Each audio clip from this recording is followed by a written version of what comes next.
Good afternoon, Richard. Well, you look like you're perched there. Well, there's not a seat here, so I've put a little stool. A little stool there. A little stool here. Yeah, so sitting up there, and I'm sort of pending this seat, to be fair. So it's cosy in here. Yeah, this seat's not so cosy. I don't feel very... This seat's actually quite narrow, so what it was doing is squashing my legs together and then trapping my testicles, so I've had to pull them up so my legs will go in that gap. Thought I could smell some.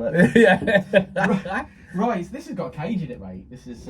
Yeah. I feel like I'm in a shed. Yeah. I don't mean a shed like a... I know. It feels very... confined. Yeah, a bit echoey. So, FN2 race car. Now, this car previously has been supercharged. So it was our mandate today. It was turning up on a trailer. We had a few bits and bobs to do, like valve clearances from Stone Cold.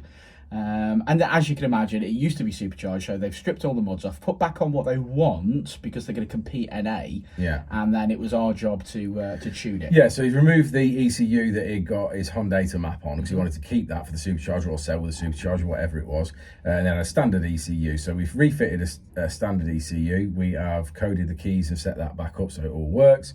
We've then put an ecutek license on it and tuned from there.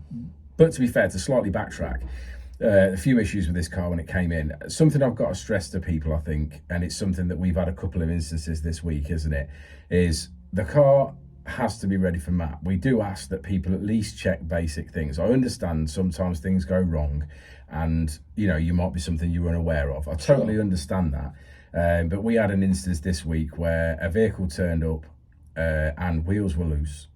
So we checked them. Luckily, we caught that before we went on the dyno.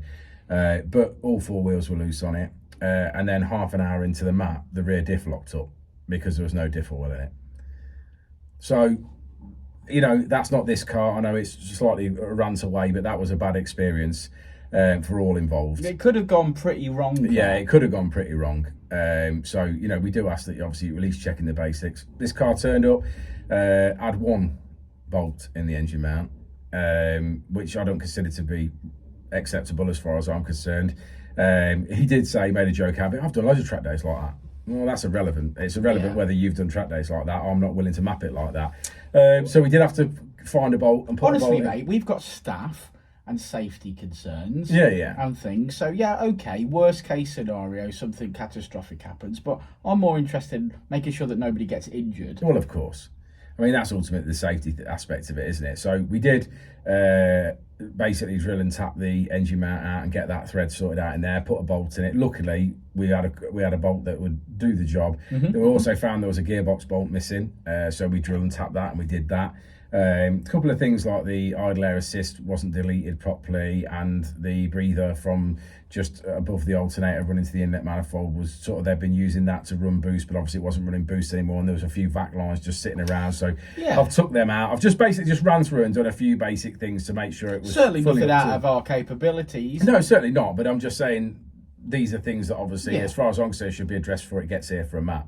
It's not for us to necessarily find those issues and then obviously rectify them before we go on the dyno, is what I'm saying. At least make sure that it's got oil in it, at least make sure that you've got all your bolts in it where there should be bolts in it and things like that. We shouldn't be finding things like, what I'm saying, it shouldn't be finding bits like that. Certainly not safety when it's you know, when it's here for a map. Because it's only booked in for a map. Yeah. But it's got some modifications, this car. It has. It's got a CPL induction kit, but not the big bore one that we like. So it's got CPL induction kit. It's got the RRC inlet manifold. It's got FD2 cams. Yeah, FD2 pump. FD2 pump. It's got lots of things going on. It's got an exhaust on it. I'm not sure exactly which exhaust. It's a Tegiwa of some description. Yeah, it's got a Tegiwa exhaust on there. I think it's a normal Tegiwa 4-to-1 manifold with probably a Tegiwa 70mm, to be fair. All work well together, but this car has got a reduced final drive in it. I think it's a 6.33, which is a lot. So the power itself doesn't look absolutely it doesn't look amazing because it made 226. Yeah. But in the reality of that, that's not a true reflection on what this car's making, because it's been massively down geared. Obviously for track use, make it fast through the gears, I get all that, that's fine. It's just from a power point of view here today. If we're trying to compare this to, for example, my FN2 that's got no gearbox modifications. Yeah, no gearbox modifications, then no, it's made less power. It's not, like I say, in theory it's made less power than your car, but we know this is significantly down geared. So whilst the numbers don't sound amazing for cams and other things that it's got in there, this is massively reduced in gearing. So the proof will be in the driving of this, and obviously how it compares to other vehicles in its series, won't it? Yeah.